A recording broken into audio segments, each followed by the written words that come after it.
Occult Confessions is brought to you commercial-free through the generous support of our patrons. Visit occultconfessions.com and click on Donate to help keep the history of the occult on the digital airwaves. Joy? But joy was murdered long ago. All that survives is the laughter of demons about the whipping posts, the howling of the possessed as they couple in the darkness. Joy is only for those whose life accords with the given order of the world. For you there, the clever ones who think you can improve upon the order, for you, the angry ones, the rebellious, the disobedient, joy is fast becoming a stranger. Those who are doomed to reap the consequences of your fantastic tricks will never so much as suspect its existence. Love, joy, peace, these are the fruits of the spirit that is your essence, and the essence of the world.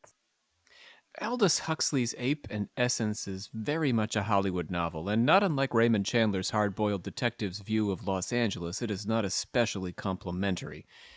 Two writers, low on the studium totem pole, discover a script that's fallen off a truck on its way to the incinerator and are captivated by the bold vision of the rejected writer.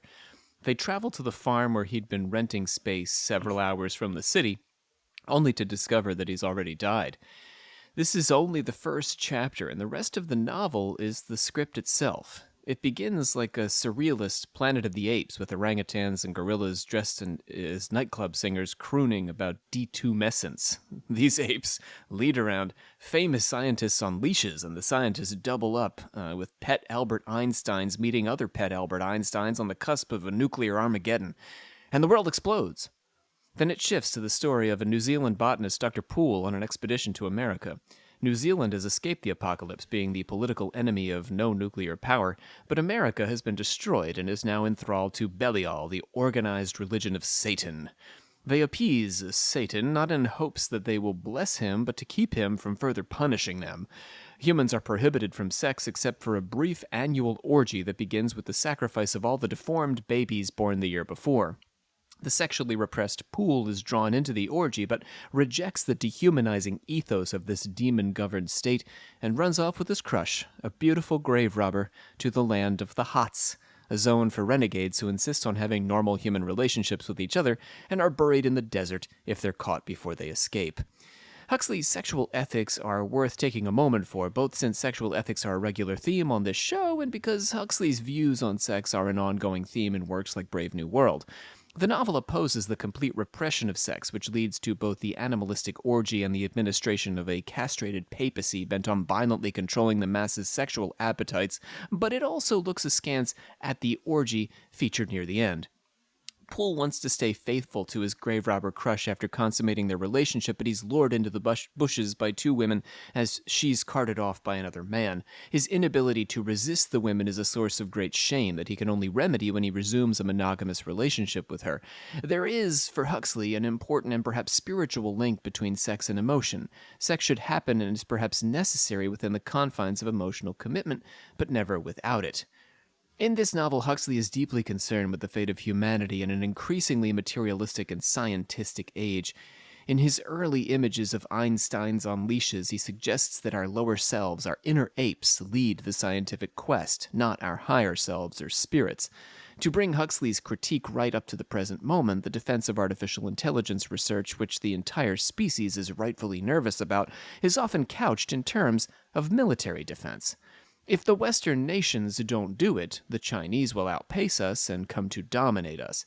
Technology is driven by power, competition, and control. And its use speaks to our inner apes. Students cheat rather than learn, companies take shortcuts that often get them into trouble, and the sexually depraved produce deep-fake naked images of girls and women without their consent. Artificial intelligence has little to contribute to the fields of love, joy, or peace. These achievements are the province of humanistic thought, and the serious study of the humanities has been in precipitous decline as our society has become more and more obsessed with technology and material gain. Like his friend Krishnamurti, Huxley wrote about his society, but he anticipated ours. My name is Dr. Rob C. Thompson. I am the Supreme Hierophant of your Secret Order of Alchemical Actors, joined this day by that voice you heard at the top, Nikki Hiller-Henderson. What's up, Nikki? Hello, I am so scared of AI. I don't like anything about it. I mean, that's just our most recent. For Huxley, he was, of course, concerned about nuclear bombs, and Einstein, I don't like his those either, physics, right? but If you had to rate them, which are you more terrified of, the Terminator or a nuclear bomb? survival rate of a nuclear bomb is like zero, right? So I feel like Oh, so that has to be the number one fear. you're gonna take your chances on Skynet. I guess. Olivia Litterall is here. What's up, Grandmaster of the Order? I'm still on the orgy, you know? I'm still back there. You worry. Yeah, it was quite an orgy. Yeah, it We should killed be. a bunch of babies right before. Oh, also that. I kind of forgot about that, but I was also very like yeah, interesting ethics. I don't know if I can, can't argue. Well, my sister would say, what she would say. She does like human sacrifice, yes. And in this instance, it's for Satan, right? So This one's for you, Brie. Normally, I feel like I have to be the opposing force on that side of the literal coin. So you're against murdering nuclear deformed babies. Well, I see, but that's maybe where I'm like, hey, if we're doing it to any of them, this is already. I haven't been on a podcast in a hot second, and I'm just like walking right into the deep end. I'm so sorry. Luke Kinnaman is going to get Olivia off the hook here. Luke, producer of Discordia, doing a regular episode, a normal episode, if you will. I know, actually, I'd just rather hear about Olivia's thoughts on the babies. No. That's not kind, Happy Luke. holidays. Let's pledge it out. We, the Members of the secret order of alchemical actors, do solemnly commit ourselves to the full and honest telling of the history of the occult as far as we know it. My God, I felt like I had to keep up with Nikki. She was so fast. Yeah, I don't know what happened there. I like had it though this time, so I was just like in the zone. Power through. I was in the zone. I was like, I got it this time. She's on Canada time. Alrighty. So before we get into this, Nikki, Luke, you guys have been taking a look at Brave New World. Did you hear any connections between the dystopia in Ape in Essence and the dystopia in Brave New World? My instant thought was orgy porgy. Right, yeah. Yep. Which is a phrase that made my skin crawl when I read it. And they said it so many times in a row. Mm-hmm. So much repetition of like uncomfortable things, which I think was maybe to, really make a point that it is uncomfortable. And it was. Yeah. He brings sex to this very unsexy place, right, in Brave New World. Oh, yeah. No? Yes. Is and that what you mean it's when you not say romantic. orgy? Right. Yeah, I was going to say the whole place is overly sexualized, but as Nikki said, it's not romantic. It's not like something I'd want to engage in. So it sort of like connects with Ape in Essence in that way. I think the orgy, maybe to Olivia's point, is a bit sexier in Ape in Essence. It sounds like a good time, but then you have a lot of shame and guilt afterwards because you've essentially, debased yourself through this bloody activity. But yeah, in Brave New World, it feels like sex is like anesthetized to the point where it's not fun or sexy anymore. No, it's like you have to do it, and if you're not, that's like a societal problem, and your life, you don't want people thinking about you like that, so you better get out there and, just do anybody. Yeah. With as many bodies as you can. I mean, it gets back to the opening quote that Nikki was doing, that love and joy, the bleeding of love and joy out of life. In the pursuit of this, utopia that turns out to be a dystopia. Technology, I think, for Huxley in many ways, and progress in the way we conceive of it, is a path to the death of love and joy. Well, like the book says, is that no one is unhappy because everyone, or dissatisfied because everyone is bred and programmed to be exactly where they are, doing what they're doing. So no one's dissatisfied, but no one's happy. No one's happy. There's the whole thing about there's no happiness without freedom, but when you have freedom, you have the freedom to kind of like mess things up. Yeah, I mean, we're going to get into this a bit today, but I think there's also a sense that there's no happiness without unhappiness. Yes. Oh, absolutely. Yeah. So, shall we talk about Huxley on drugs? Yes. Olivia's he our seems like drug such a expert, straight-laced right? guy. He's, no. Drug You're going to find out expert? otherwise. Well, you've done a few episodes, man. You're our. I thought he was what going the to hell? say you've You're done our. a cup.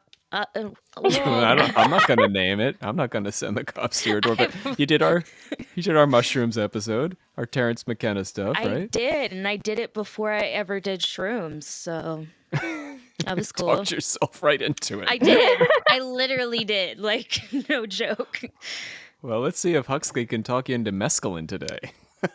Wait, what is that? What is Mescaline is Fear and Loathing in Las Vegas. It's the drug Johnny Depp is on, his character as he's driving into Vegas. But wait, what is it like? Like what? Is it like is like peyote? LSD. Yeah, it's a okay. synthesized peyote. Okay, Yeah. okay. See, I don't Let's talk. I don't know the words. There you go. It's May. It's 1953. We're in California, and Aldous Huxley is undergoing what will be a fateful and very famous experiment. The next year, he published his long essay, The Doors of Perception, about his experience with mescaline, which, as we said, is a synthesized hallucinogen, which he characterized as the active principle of peyote. The healthy person, he said, should have nothing to fear from mescaline. Come on now.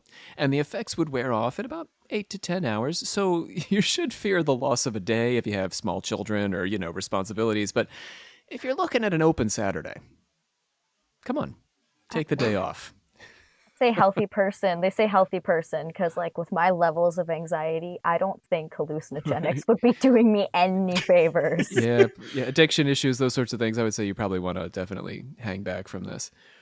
Huxley tried mescaline 3 times in his life, and LSD he tried more than a half dozen times, including as he was dying. We'll get there at the end. Well, okay. Yeah, on his I mean, way out, go yeah. out with a bang. Damn. While his doors of perception proved inspirational for the teenagers and young adults coming of age in the 1960s, particularly Jim Morrison and the Doors, who, by the way, named their band The Doors after his book, The Doors of Perception. Oh, I Fun didn't fact, know that. yeah. That's cool. His drug manifesto was actually not very well received at the time. Remember, it's 1954. Oh my gosh, he was so ahead of his time. Yeah, They're like reefer madness still. Right. And he's like, try mescaline, kids. It was read as an attack on rationalism as well as religion, and even, and this is kind of hilarious, art. It was read as an attack on art.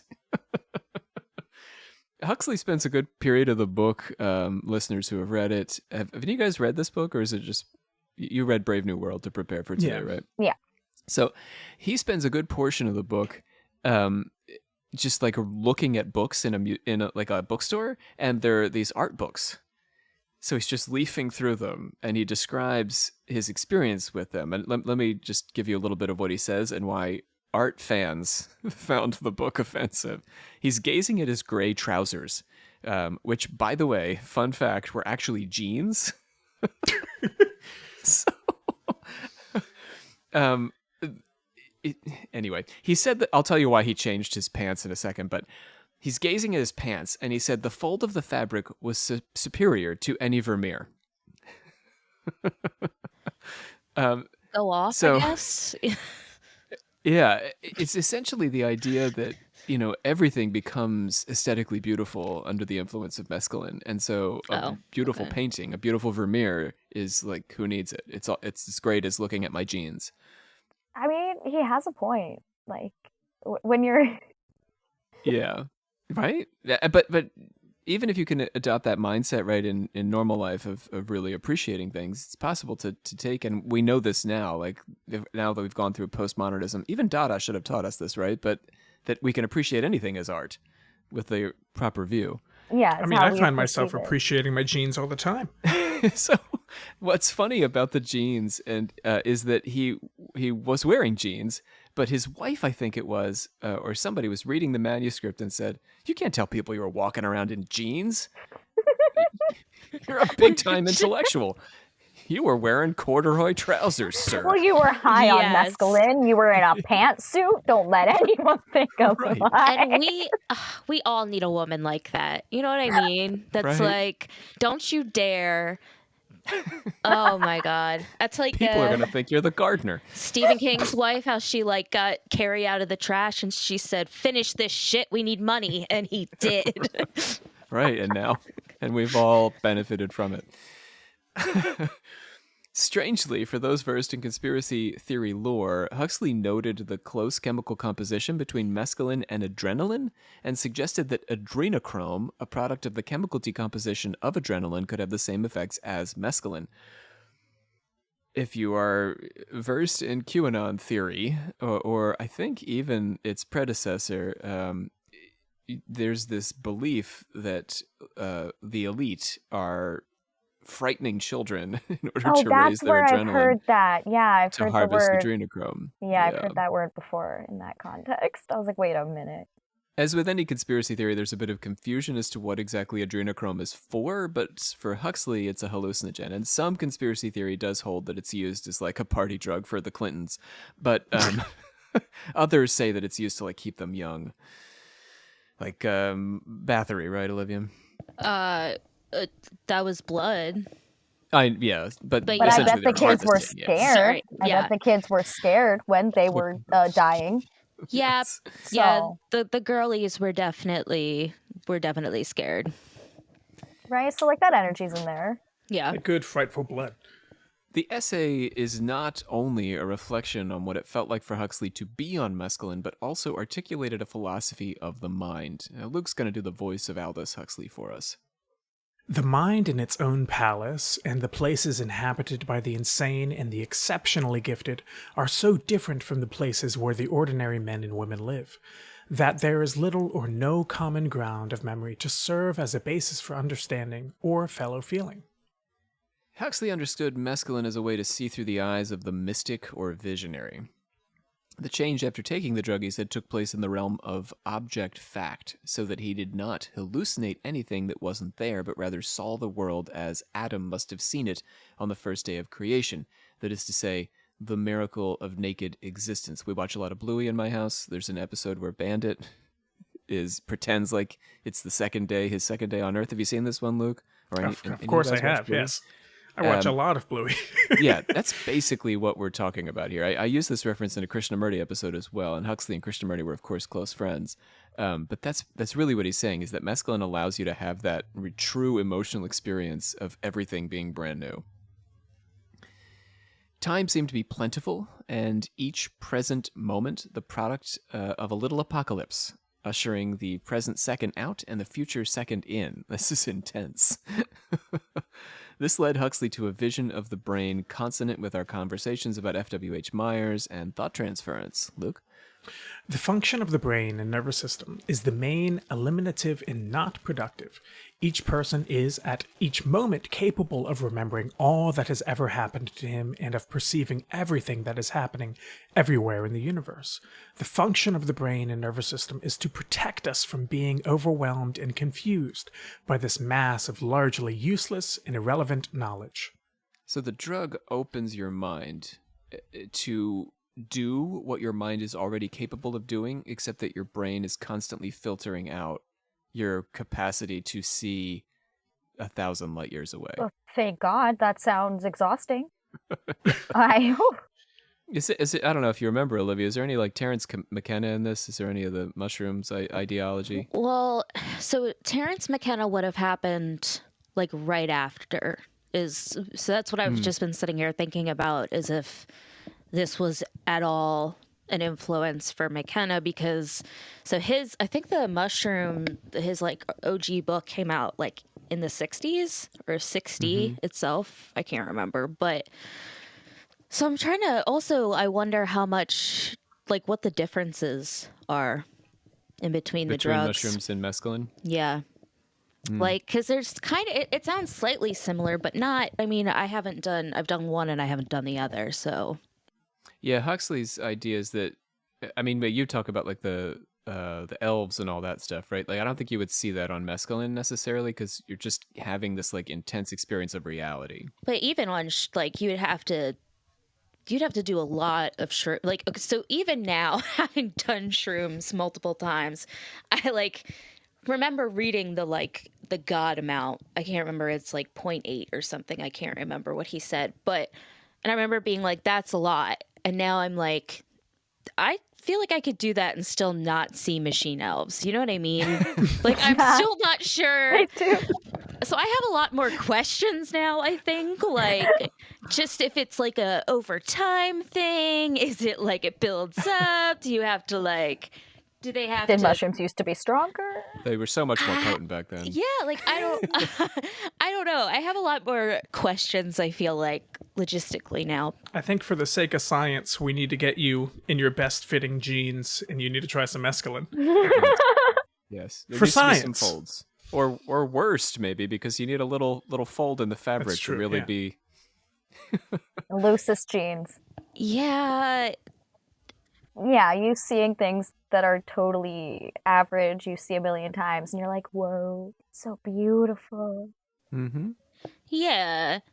But it's like everything has a lot more like life to it. I'm not sure that the mescaline isn't giving me like, walls are breathing. Yeah, I don't know that. Yeah, I don't know You if they know? would.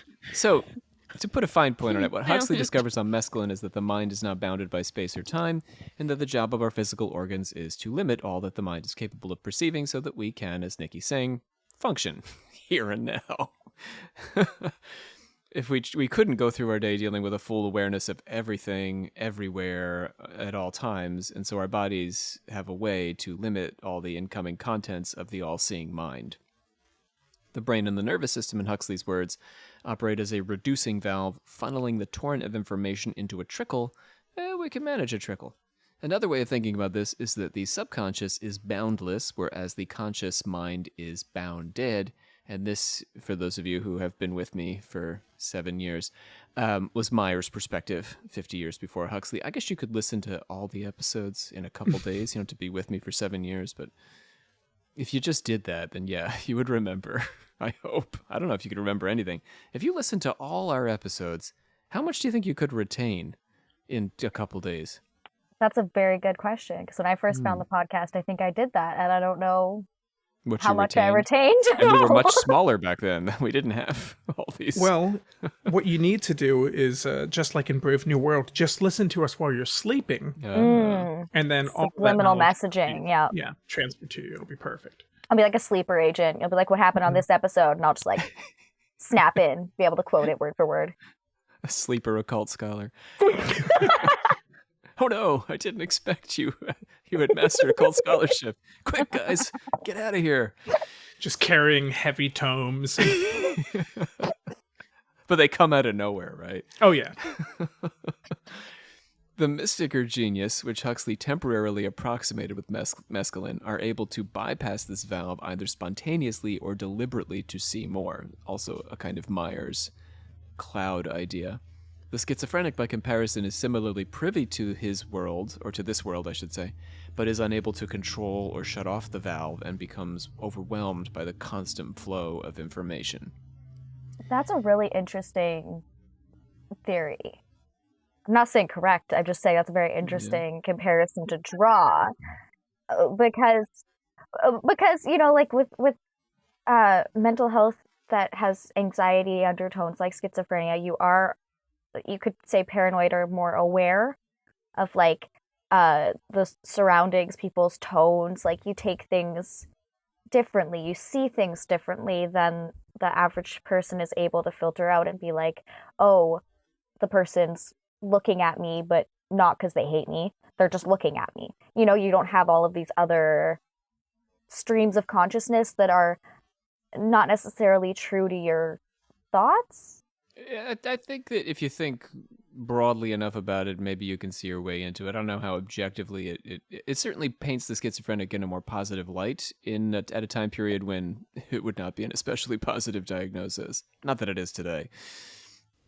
That's just dangerous, like, thought to go down, to be like, oh, people with schizophrenia might be more you know what I'm enlightened and saying? open to receiving the full consciousness. Yeah. No. I totally get what you're saying. Yeah. I was just drawing a comparison between I feel like when people have severe mental health issues, you are living in what to other people would be an alternate state of reality in a way. Mm-hmm.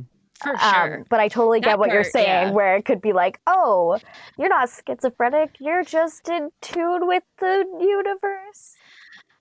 That just like gets down my whole like I feel like I've entered over the years this wormhole of being like, where does all of this stuff that we talk about and the occult and even paranormal stuff intersect with mental health, and where does it not, and where is what and where is the other? And yeah, anyway. It's a fuzzy line.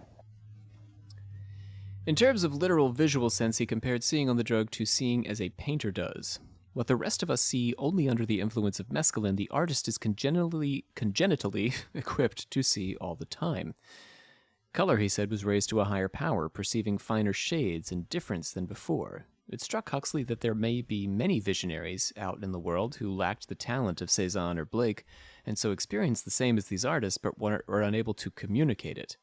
I think that's fascinating. That, like, there are these people with an artistic sensitivity who just can't paint very well or draw, so they can't express what they can experience. I feel that. I suck at drawing and painting, and I want to be good at it so bad.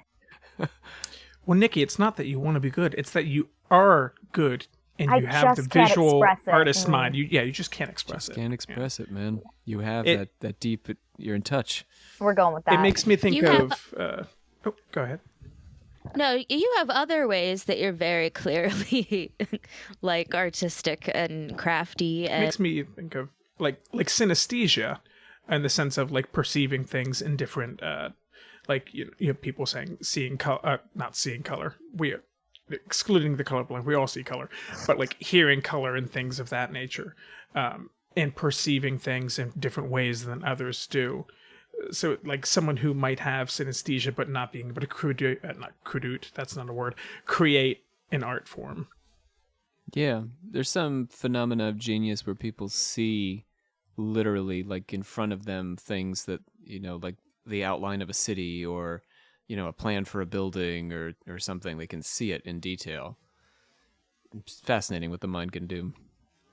The conclusion is a realization of the Vedic precept that Brahman is Atman and Atman is Brahman, or the self is the all and the all is the self. Huxley became a not-self, seeing and perceiving himself as not-self and being that not-self. Selves, time, moral judgments, and practical considerations all fell away. When all things are perceived as infinite and holy, what motive can we have for covetousness? Covetousness? Covetousness. What the fuck does that mean? Weren't you, Never you seen were in that the word old, before. weren't you raised in the old church, Luke? Yeah, We're always but- coveting things. in the Oh, okay. old So it just means to church. covet something. The old Eastern Shore town home Christianity. Yeah, St. Luke's. Wait, no, I only went to St. Luke's when I hung out with Olivia. Wait, I was about to say. I was like, where did you go? You went to the New Agey place. And I went to didn't the you? Methodist Church in Ridgely. Oh, I thought you went to that guy who had the youth group or whatever. I mean, he had a No? youth group, but like so did St. Luke's. No, I know, but it was like the woo. Anyway, You guys made a lot of spooky noises together in that youth group. Well, my old no. youth pastor the one does that has, currently like, cycle the- around Ocean City with a cross on the back of his bike, like a full-size crucifixion cross that Wow. he tows behind his bicycle. Wow. Yeah, He was what to you? He was your old youth pastor? Yeah, he He cycled from Maryland to Florida and back with this With big the crucifix cross. on the back of his bicycle. Yeah. I respect the commitment, I'll say I was that. gonna say Yeah. that's commitment. Wow. Anyway, what was that quote, Luke? I don't know if this is all gonna have to be cut out. I don't know. I kind of like it. When all things are perceived as infinite and holy, what motive can we have for covetousness and self-assertion, for the pursuit of power or the drearier forms of pleasure? These ideas were central to what Huxley called his perennial philosophy. and not only his, but he wrote a whole book on the subject. He finished his book on the perennial philosophy a decade before his exploration of the doors of perception. So it's actually pretty difficult to say whether his experience confirmed the philosophy or whether, he'd already adopted this philosophy and that sort of shaped the way he had his drug trip. At the core of Huxley's synthesis of the world's religions, and that's what the perennial philosophy is, it's the idea that all the world's religions are essentially one. So when I was talking about Huxley influencing the Doors, right, and influencing the 60s generation, it was so much more than just this drug trip that he went on and he said, drugs are okay, kids. He also is really influencing this, dropping out of that square culture of one religion, one God, with the perennial philosophy, which is, very occulty and theosophy driven. And this idea that there is no one solid, singular religious truth, but many paths. I mean, something we do on the show all the time. But this is what he called it, was the perennial philosophy. No, it's like Rob said. I feel like we have said that since the beginning in a million ways, and we'll say it till we die. I just like the Probably. thought of Huxley being like, drugs are okay, kids. And just having that as a t-shirt standing next to someone wearing like a Dare t-shirt. Yeah. Because Huxley's a very nerdy looking dude, yeah. So He's got that t-shirt. He's 6'5". He's got his jeans on. right, his little glasses. He's got his jeans. Yeah, his little Pocket glasses because he had his protector. vision problem. Yeah. No, wait, not his jeans. His what did she say they His were? gray His trousers. gray trousers. You're gonna Yes, make his his gray wife look trousers. bad. Trousers. She's like, you want people to think that Trousers, I would let you out the house in jeans? I am a respectable woman, can't, married yeah. to a man who wears No. gray trousers. This common plumber Yes. thinks drugs are cool. What the heck? Why do I care? Oh, It's he's actually wearing a gray conversation Jillian and I have every morning when I get ready to go to work. Oh. trousers. Those kids at school are never going to believe some plumber. Put your pants on, Luke. Fine, okay. Put on the You trousers. teaching plumbing class. You gotta look Finally serious teach 'em if you want the something kids practical. to do drugs. Anyway, he's synthesizing the world's religions with a focus on the oneness or ground of all being. The important point is that God or the divine is both immanent and transcendent, which is to say God is both here in the world around us and beyond existence as we know it. He is in and he is beyond, or they, God, she. While this idea has been articulated in Buddhist, Hindu, and Taoist terms, and Huxley acknowledges the depth of these religious philosophies, he views monotheism as a kind of intellectually sophisticated version of early polytheistic traditions. Kind of a boo there. But even monotheism has its limitations. He says, if we approach God with the preconceived idea that he is exclusively the personal, transcendental, all-powerful ruler of the world, we run the risk of becoming entangled in a religion of rites. Rituals. Church. See what I mean? Here, he's echoing his friend Krishnamurti's aversion to ritual as an obstacle between humanity and truth. Still, devotion to a personal God can be a step on the path to this higher understanding.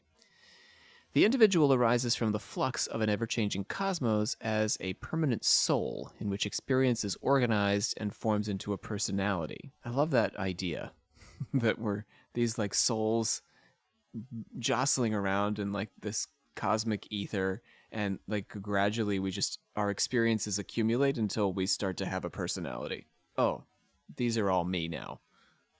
But just now. It's temporary. I can't decide if it freaks me out or not. The cosmic soup or what? Because then I'm like, I have a lot of bone to pick with a lot of the personalities or the souls that decided to group together over here.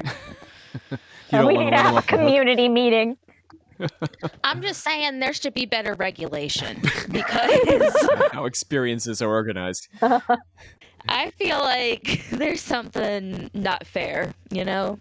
So you accumulate these experiences, like your soul accumulates these experiences, and then to become better, you need to let them go. Oh, fuck. Okay. Yeah. All right. That's so real. All right. It's so real for You that. got me there.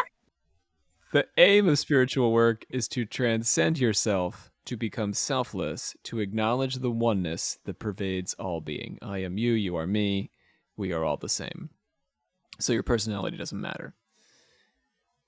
The avatar with a capital A, which he's using to refer to Christ, Buddha, Lao Tzu, Krishna, is common, he says, as you can see, across religions as a helper, God incarnating to show humanity the way beyond the self. Huxley departs from Krishnamurti in his notion that faith and religious devotion are an opening onto perception of the Godhead, with symbols and icons becoming the locus of energy directed toward transcendence. Here, Huxley allowed himself a little supernatural speculation, wondering if these symbols didn't generate a palpable field of force generated over generations that worshippers experience across time. Which is like a church is like you're creating this force field, but it's also a kind of time travel because the symbol gathers the force across generations. You see what he's saying? Cool. Kind of. Is it like if you're worshiping an item over time, like that's what gives it the power? But not just you personally, Nikki.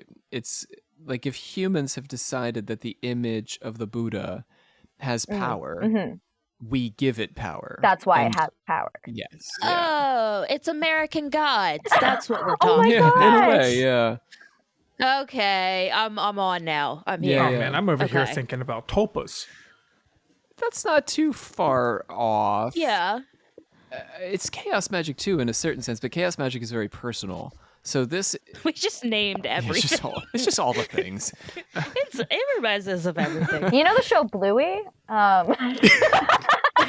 Just kidding. Do you remember that one episode, Nikki, where Everybody worships chili. Yeah, that's That should be all episodes. She's a good mom. She's out there doing the good, Mom. most. Yeah, I think that's the internet right now. It's just like worshipping Bluey. Bluey No, Worshipping, there's, yeah. there's Bluey turmoil in the works right now. What? Oh, Yeah. shit. I know. What? Damn those Australians. Becomes a Bluey podcast anyway. I know. I regretted it the moment I said it because I'm leaving Rob with no context, but I can't, detour the podcast too much. all the way into Bluey tea. We've detoured it so far in already We're gonna without get comments even saying. about this. So it still happens, whether psychological or literal. The tradition gives way to the symbol as a path to the truth of God. So back to Nikki's initial question that everybody gradually hopped onto until we ended up in Bluey tea.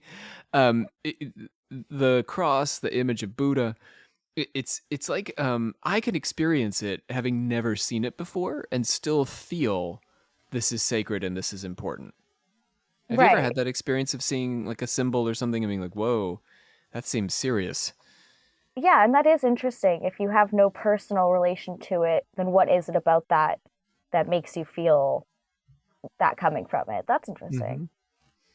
But God must also be approached from the standpoint of immanence. While nature is often regarded as a teacher or outlet to God in the monotheisms, nature is less often worshipped as God. So maybe my neo-pagans, you got off the train when I said, monotheism is superior, but you might want to get back on here. Because Huxley is advocating a kind of nature worship. To truly appreciate God's immanence in the world, Huxley says you must first surrender all ego, or else the ego's desires will distort your encounter with your neighbor and your world. Because he's not just he's talking about the entire external world. Nature, yes, but everything, all the people around you, everything, you need to recognize God in those people. And your personal self-driven desires twist your ability to see that. You see how that is? Like your lens, if it's too strong, twists how you perceive God. You don't perceive God. That makes sense. Yeah. We must refuse to have preferences. This is really hard. And give up our habit of cherishing our own opinions. This is to tread, in Huxley's words, a knife's edge between abysses. A true ascetic who denies the physical world and all its beauties and pleasures cuts themselves off from God's immanence. Think about the monks, right, and the nuns and stuff who lock themselves away in the monastery. True austerity is often a path to psychic power, a principle acknowledged by Buddhist and Hindu monks as well as Christian saints, but it is not the path to the whole truth. The rituals of self-mortification keep the focus on the self and become something else to cling to. We're far more likely to lose self-centered thinking through regular daily living than by making our own spiritual development the center of our lives. So the four of us are on a better spiritual path in I was many gonna ways. Yeah. I was gonna Go say, ahead. dang, even monks are selfish now. That's whoa, what a take. Because they're too focused on themselves and their own Yeah, spiritual development. it's an interesting way of looking at it. Yeah. We also must not lose sight of the divine in our enjoyment or appreciation of worldly things. The self can blind us, and Huxley cites Shakespeare's examples of self-blinded men like Lear and the Scottish King and Othello as examples. Even if reputation and prosperity outlast the foible of self-centeredness, they create an insurmountable barrier to true enlightenment. So let's think about that for a second as another point he's making. It's just a great book. It's full of great points. Huxley's was a very intelligent guy. So you have He to really thought appreciate deeply. the things around you, but don't get Yes. attached. Mhm. And you can't look at it through your own lens, through your own perception. You have to look at it from a non-biased perception, Yes, but and appreciate it. he's also solving, I think, a core, I'm not going to say a Buddhist problem, but it's a problem that was first introduced to me when I took a course in Buddhism in undergrad.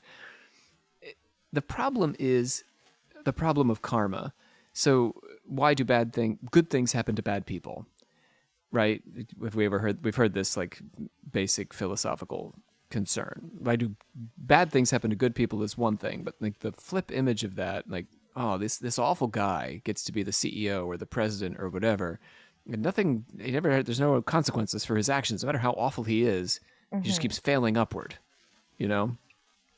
Why is that? And the Buddhist answer is that it's karma, that in his past life he was super awesome, and so he's had all this very good luck because of karma, and in the next life he'll be punished for the jerky things he's doing. However, Huxley's saying, screw all that.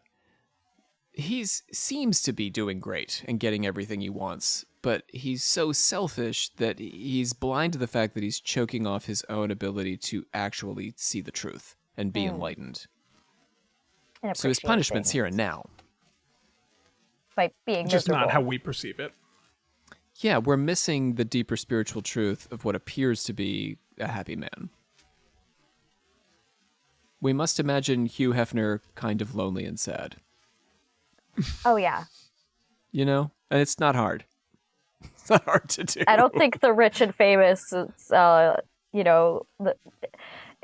happiest people in the world. If being rich and famous solved everyone's problems, then the famous people would be happy You would think. They'd at least be able to stay married.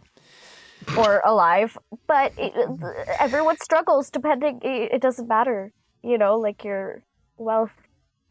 You still have to appreciate what you have. Otherwise, like, what's the point? Yeah.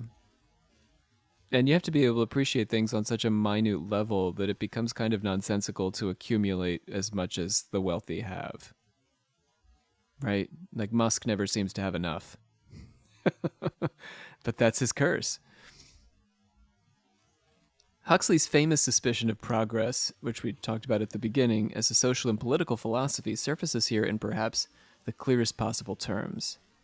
He derides the apocalyptic religion of inevitable progress in favor of the believer who can work with nature so as to produce material and social conditions in which individuals may realize Tao on every level, from the physiological up to the spiritual. Let me put that another way. We must not try to think God, but to allow ourselves to be thought by God. Just let that sit for a sec. We must not think God, but allow ourselves to be thought by God. It makes me think of within Christianity, it's better to not know God at all than to shun God. Mm-hmm. So not knowing God, you will never think of God, but God will think of you if you think of like this creationist perspective. He created you. He knows you're there. And you know you're out there doing your thing. And if you don't know he exists, then you won't think of him, but he's actively always going to know of your existence. Yes. And we shouldn't, I mean, it's basically about creating idols, right? We shouldn't create our own version of God and worship that. We should listen to the silence from a Krishnamurti standpoint, and in the silence, allow God to express God's self to us. Does that make sense? You're telling me I should take down my Olivia shrine. And go in the backyard and start digging up those golden tablets, man. Every time. Sorry, bud.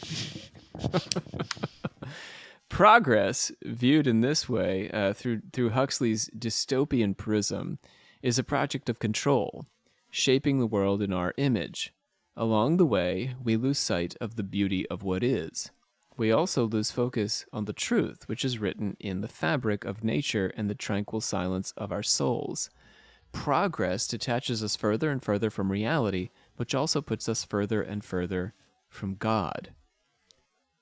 Huxley is a pragmatist, in contrast to Krishnamurti, who is very much a purist. Huxley is thinking in political terms to some extent. He thinks that our hyper-obsession with technologizing the world and reshaping the world in our image of what it's supposed to be is an important part of the problem. We're not listening. We're talking too much and not listening enough. This is apocalyptic. Does this sound like Brave New World, by the way? Yeah, no, totally. I was thinking of how, like, they worship Ford because he kind of mainstreamed the production line. And literally the beginning of the book is, like, the baby tubes, whatever, test tube babies on the production line. And, like, it had read that it had a huge impact on Huxley, like the production line, and how he saw that, like, things could just be mass produced and how they were going to be mass produced and how overconsumption was going to be such a big problem. And that kind of blew my mind because I was like, it is. Like, we are at an all-time high of overconsumption, overproduction. And it's just wild that he saw that coming kind of like as soon as it started becoming a thing.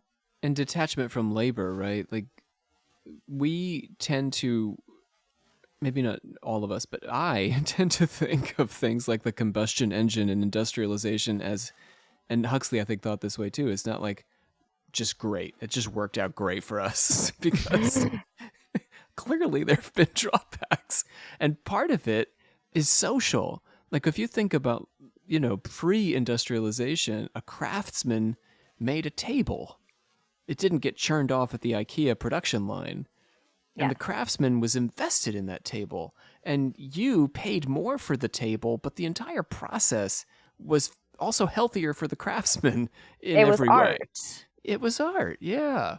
It was psychologically healthier for the craftsman, physically healthier because he's not doing one repetitive motion like you would do on a production line. There's just so many drawbacks. Fosters community because you would, be able to provide different things. Like someone could build a table, someone has chickens for eggs, and it fosters more of a community that way. Yeah. Industrial farming, industrial clothing manufacture, I mean, all of these have had serious drawbacks. And the global impact and the environmental impact. Environmental, sure. Don't buy Shein. Fast fashion is one of the worst things that we're doing. Is that a brand or is that like a type of fabric? It's I don't want to call it a brand. Oh, okay. Is it like a marketplace type thing? It's like a drop company. shipping. Like, think of like AliExpress, but for only clothes. Okay. We're saying words, I feel like, to them. They that don't. They might No, not. I know what AliExpress is. Oh, okay. Yeah. I don't think Rob knows what AliExpress is. You could buy like bulk Not stuff to- for like dirt cheap, and then you can go on to sell it for whatever you want, really. So that's... So a lot of influencers supposedly do this, and then they mark it up like a ton, but you can just buy it on AliExpress. The world is crazy anyway. It's all bad. It's all bad. And it's all based in technology in some way, right? the internet, social media. Oh yeah, that's Industrialization. absolutely. Yeah, it's so fast, it's so easy. I'm even alarmed sometimes at how easy it is to just purchase things. Like I'll buy something and then I'll sit there and be like, oh, okay. The Like- power I have. Should I have this? Like, like, you know, and it wasn't that, it didn't used to be that easy. No. If you wanted something, for one, you had Find to it. probably save up a lot more for it. Then you got to find it. You got to know someone. You got to, yeah, I don't know. And then you got to get it and then bring it back to the place where you live. Sorry. Anyway. Our relationship to stuff has What are shifted. we talking about? Technology. So Yes. technology. Yes. For Huxley is the center of a kind of religion of progress, and it often comes complete with its own end-time scenario. The atom bomb and nuclear technology bring about the obvious form of destruction of, nuclear Armageddon, but artificial intelligence conjures its own visions of destruction, often imagined most vividly by the very people working to create it. War, he says, and the preparation for war are standing temptations to make the present bad. Ooh. War and the preparation Wait, for war. say that again? Oh. War and the preparation for war are standing temptations to make the present bad. They're an excuse. We need these things because of war, because we might have a war. Oh. You see what he's saying there? Mhm. Yeah. That's some social contract theory shit right there. Yeah. The Wow. military, or the government and the military together, talk us into things we shouldn't have, like a militarized police, right? Because what if someone else has it and then Yeah. we Yeah. don't? Right. What if they have nuclear missiles? We've been saying. Every excuse is Forever. a form of national security. Right. Or even at a personal level, the proliferation of guns in the United States and like the ramping up of like what a personal firearm looks like is on That this is basic so premise. insane for me. Sorry, sidebar. As a Canadian, the fact that you guys just get to carry around guns is like actually horrifying to me. Like actually terrifying. Like anyone can have a gun, and that like is so scary to me because like, yeah, I've seen someone have a gun, like a hunting gun. You know what I mean? Like I've seen like but like that's not. I don't have to walk down the street and be like, oh, anyone could have a gun in their pants right now, because that's a crime, and it should be.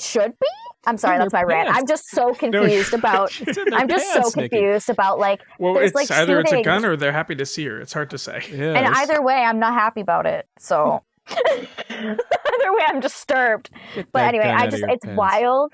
It's just really really wild to me that like you guys are so close, but you live in such a different world that I do. People are just walking around with guns. Anyway, Let's talk about AI. For those who acknowledge the serious drawbacks of mass scaling AI, the reason to continue is often much the same as with nuclear weapons. A rival will get there first and use the technology to destroy us. But in the meantime, we have noisy data centers, guzzling water, and states beset by drought, a proliferation of lies, cliches, intellectual and creative theft, degradation of the human mind and body, and cheating across the population. Just to name a few of the problems artificial intelligence has introduced lately, it also scrubs the internet for every digitized idea, and we imagine it thinking better than us or thinking for us, but I imagine college students unable to critically analyze and understand the world not too far down the line. Armies of bots pollute the body politic, artists starve while computers act, voice, draw, and compose. In short, artificial intelligence is not just an awesome thing that we all need to have more of. That's a really good point. Like, how in education are they going to not have people write everything or have it written for I'll them? tell you a quick story on how bad this has Oh, gotten. I love that. Love Quick. this. I had a colleague. I'm the anti-AI guy on campus. I'm not as bad as Professor Haas, who is a history professor. He is more anti-AI than I. We are both on the AI subcommittee of the faculty. Oh, that's a But thing. for this, I Holy created it. So for this reason, for this reason, I believe in the academy that mostly what we're being done is like heavily marketed to incorporate AI into our classrooms. I don't know if this is happening to you yet, Luke, but Oh, yeah, it is. heavily marketed. And some of my faculty are not very.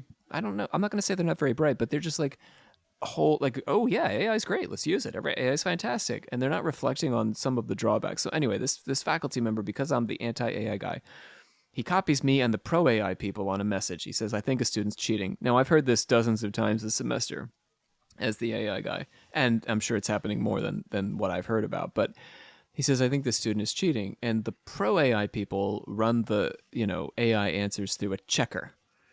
2 checkers come back and say, this student is not cheating. 2 weeks later, the faculty member emails me, Rob, she just confessed that she was cheating. Oh, shit. There is AI that you can use, and I shouldn't be telling we have enough listeners in college, so just close your ears for a minute, kids. But there is AI you can use to humanize your answers that you have created in other AI. Oh, God. How you catch that? Oh, no. See, that's like such an upsetting. I don't know why. That just gave me like. Bleh. I have the benefit of my students being in the range of 11 to 14, not willing to put They're forth not AI. that level of effort. Yeah, AI geniuses. No. honestly, most people aren't, Luke, even in the college, but I know what you mean. We had a 6th grader turn in a writing assignment for one of our ELA teachers. This is a student that normally can't put together like a sentence on their own. And this is like multiple paragraphs reflecting on Bud, not Buddy. So, And he was very instantly caught. And he very quickly, it's like, yeah, I didn't write it. And they're like, yeah, we know you didn't write this. We can tell. But we've had multiple PDs where supervisors have encouraged us to use different AI tools for like lesson creation, like things like Brisk, which can take like a YouTube video and compile it down into a set of slides for you, which is a really cool tool. But I had I tested it out and I used like a video on Pro Tools just on like creating a session, and like I think it was just to like how to set up like I don't remember what the context of the video was, but when I read through it, I was like, this wouldn't make sense for anyone who doesn't have a very strong background anyway, so it's not the best tool. So it's a lot of weird vetting of what is applicable for education, getting kids to not just throw whatever their assignment is into any like LLM, and hoping for the best. There's a dystopian world in which students aren't learning anything and are submitting answers anyway that are generated by AI, and the professors aren't teaching them anyway. They're just generating their quizzes and their assignments through AI. So it's computers grading themselves. Yeah.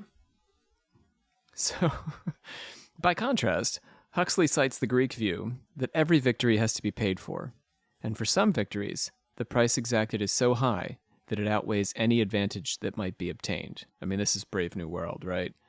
You don't get something for nothing.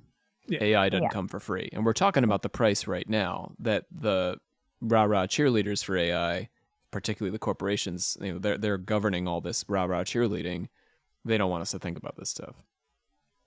And it's very like for the purpose of making money, void of any creativity, any human like involvement, and it makes things soulless and void. And like as people, you can tell when you read something if there was like a heart and soul put behind something. Yeah, I mean, and creepy. Olivia, you're modeling. You could just upload enough of your pictures into the bot, dude, and you could just churn out whatever you want. I would like myself standing on a whale in the middle of the Pacific Ocean while the sun sets behind me. And that's like a whole thing that leads into a whole lot of things within that part of that world. There's like people talk about on the internet, like, is AI going to even like take over basically like pornography just overall, and it's going to take over everything. Anything that basically could be considered an art form that humans have to put like passion into, it can be churned out, but it's lifeless and it's void and it's is like trash as far as I'm concerned. I don't care how advanced it gets. You can never replace human experiences. You can tell the difference. You're right, Nikki. I Yeah. think you can. It's cliched, and it's not. I mean, in terms of writing, I'm a very verbal person, so when I read AI writing, it's very cliched and banal and not especially interesting. I've had it There's write no podcast opinion. episodes. I've asked it to like write my after I write an episode, I'll go back and ask ChatGPT, and what it gives me is it's just like this bland, half-formed idea, like facts that it gleaned off Wikipedia. That's all. Yeah. The religion of progress believes in no price for its advances, and Huxley frets over a loss of simplicity, when simplicity is so much closer to the truth. To what extent has the work of progress in social causes, financial and government structures, and technologies broken communities and families apart and led to less solidarity and less love and fellowship? Huxley sees an idolatry of politics across time, from the wars of religion to, more horrifically, the nationalism and racism that drove the First and Second World Wars. Certainty and self-righteousness and grand political causes are the source of our undoing, when we should allow ourselves to sit in bewilderment and seek connection. Whoa. I like that. I like the last sentence of that. Sit in bewilderment and seek connection. It's your advice. There's your t-shirt right there. Yeah, I put that on a t-shirt. Or it's how you should end arguments. Oh my gosh, just shut it down with that. Actually, we should sit in bewilderment and seek connection. Come on, man. What are we talking about here? We need to, you need to go and sit in bewilderment. Seek connection. Okay. All right. You got me there. I guess I'll do that. I'll go do But I that. mean, Huxley's smacking the left and the right there, the nationalism of the right, but also this identity politics of the left. Both of them are getting smacked when Huxley says, sit in bewilderment. Our investments in relationships and affiliations and convictions and identities have grown more and more complex. But Huxley wants us to ask the question, have they made us any happier? Those who increase their knowledge also increase their grief, said Solomon in Ecclesiastes. Isn't wisdom something else entirely? Huxley laments the replacement of the useful and practical arts, as we were just talking about, with mass production, and calls for the breaking up of monopolistic power and decentralization and widespread private ownership of land as a temporal path to spiritual living. Anyone who has thought long enough about monopolistic farming practices and the environmental and health hazards they cause, not to mention the way they exploit labor, can't help but agree. This has a lot in common with Krishnamurti, and Huxley agrees that true understanding is often sought through intuition. Huxley's ground of all being and Krishnamurti's beloved are not so far apart. Huxley reduced the conscious ego to a thing which carries out wishes, but has little control or understanding over how to actualize those wishes, let alone their consequences. Huxley compared indigenous religion favorably to Christianity, insofar as the use of peyote and other hallucinogens among some American Indians permits them a direct encounter with a transcendental divine that the white religions substitute with theology, concepts in lieu of experience, which are always poorer by comparison. This is Huxley really like leaning into mysticism, which actually caused a rift with a lot of his inner circle. Well, not his inner circle, but some friends had trouble with this. Luke? Systemic reasoning is something we could not, as a species or as individuals, possibly do without. But neither, if we are to remain sane, can we possibly do without direct perception, the more unsystemic the better, of the inner and outer worlds into which we have been born. In his perennial philosophy, Huxley says, the direct apprehension of spiritual fact, as opposed to second-hand knowledge about reality, is truth. Intellectualizing and philosophizing creates a map which is useful to chart a course to the divine, but creating or reading a map is not the same as going on the journey. Reason exists to be transformed into spirit, and with mescaline, Huxley approximated, however briefly, this direct transmutation of self into another higher reality. I want to put a button here on our conversation about his philosophy. I'm going to ask you guys for your feedback, and I'm going to just end with a biographical note about Huxley. It's usually how we start the episodes, but I really wanted to focus on his philosophy today, and so we'll do a bit of his biography on the way out the door. But final thoughts on Huxley's philosophy and his drug tripping.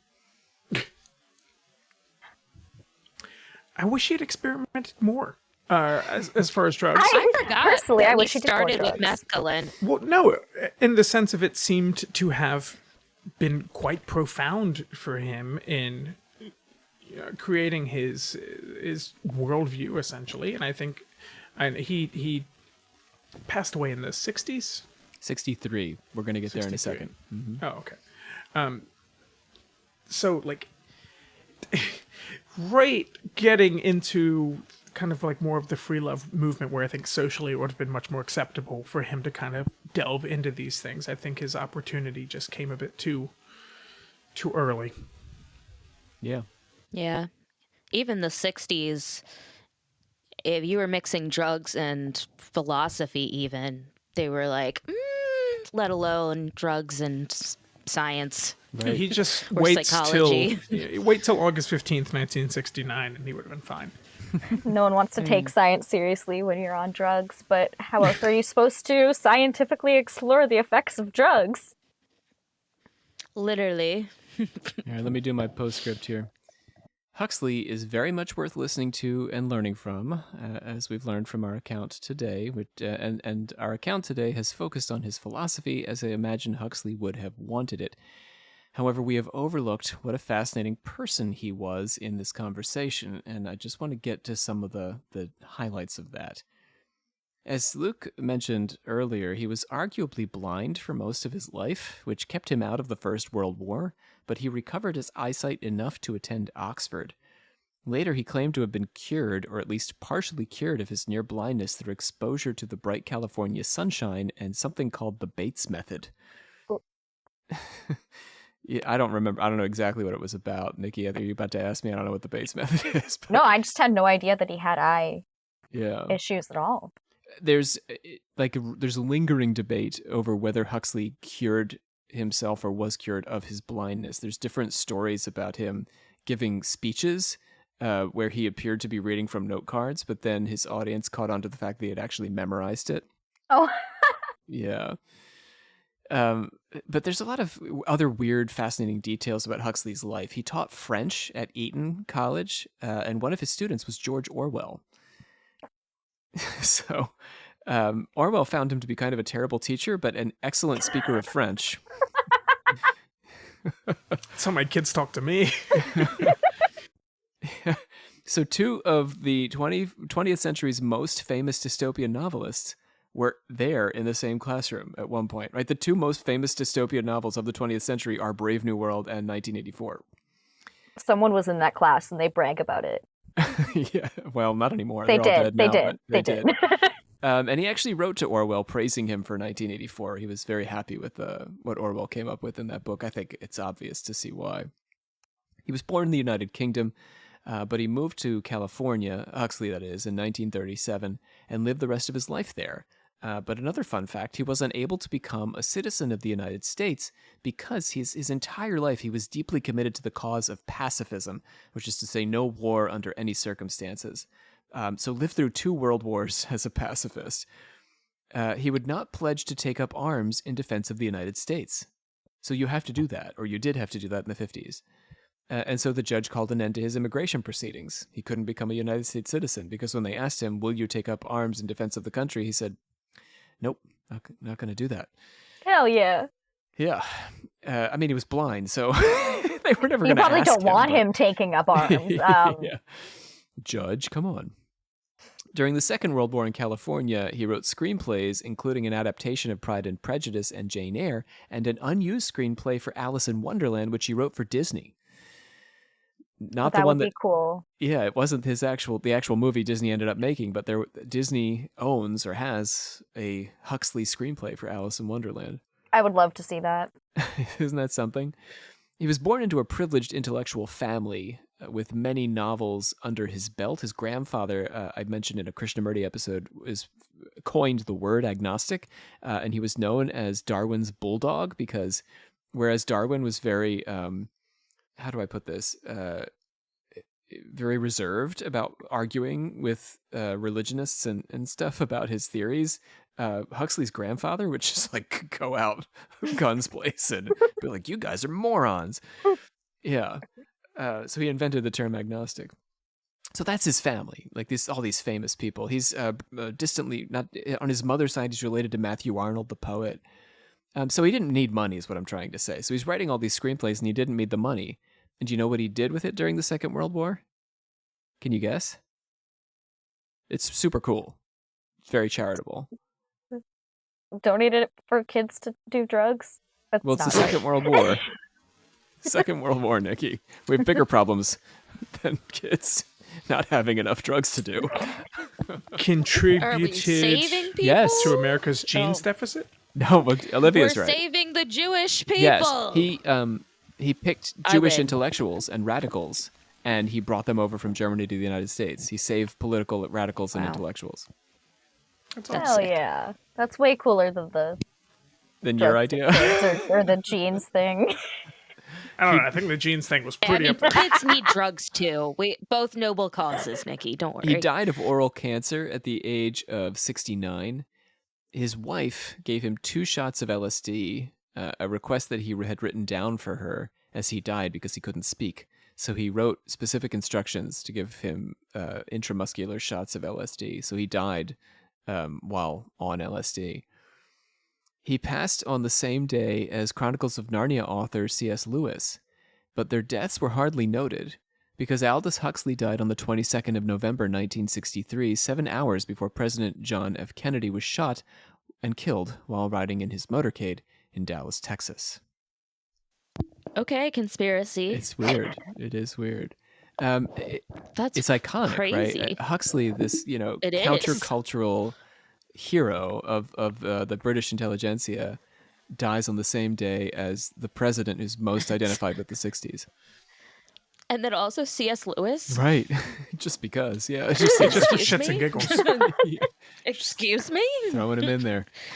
Yeah. Who was very religious, so Yeah. kind of interesting. Yeah. Oh, so that's all I have to say about Aldous Huxley. Wow. Let's get out of here. That He died in a little Soma holiday. Yeah, he did. He really did. Well, let's hope it was a good trip, yeah. Yeah. yeah, I wonder what that was like. I was gonna say that would be such a like Hmm. because your brain already like releases chemicals when you die, so like I wonder what that would be like Right. on top of tripping balls on LSD, Yeah, DMT in there. right? Yeah. That's like the trip of a trip to die for. Mm. Don't do drugs, kids. They're bad. Or, some are okay in control ways. Just do them carefully. Yeah, just be smart. Olivia? Be smart. Have a buddy.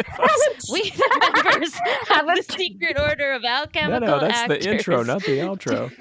Oh, but I never did that. Yeah, you did. We did it Yes, with we you. Said did. Nikki did it too fast. I hereby adjourn and declare close this meeting of the Secret Order of Alchemical Actors till such time as we get together and do it again. Yes, indeed. We want to thank, let's go in reverse order now, Luke Kinnaman, our producer of Discordia, our voice today, and sitting in on the episode. I'm waving. And waving. Goodbye. He's He's waving. princess waving specifically. Olivia Literal, Grandmaster. Bye. You That's were all gonna I give have. advice and couldn't come up with any? I've already Given said, a lot of advice, yeah. if you're going to do drugs, do the right ones and have a buddy and be safe and She's hydrate. talking about Tylenol. And Nikki Hiller Henderson, our naked truth. Bye. Bye-bye. This is it for our conversation about Krishnamurti, the child messiah. I know Aldous Huxley was his buddy, so we ended with this conversation. We did Annie Besant. I think Luke will maybe fit another interview, maybe the Jim Norrison interview in before we call it quits on this series, and then we will, heaven help me, endeavor to explore Mormon magic here on Occult Confessions.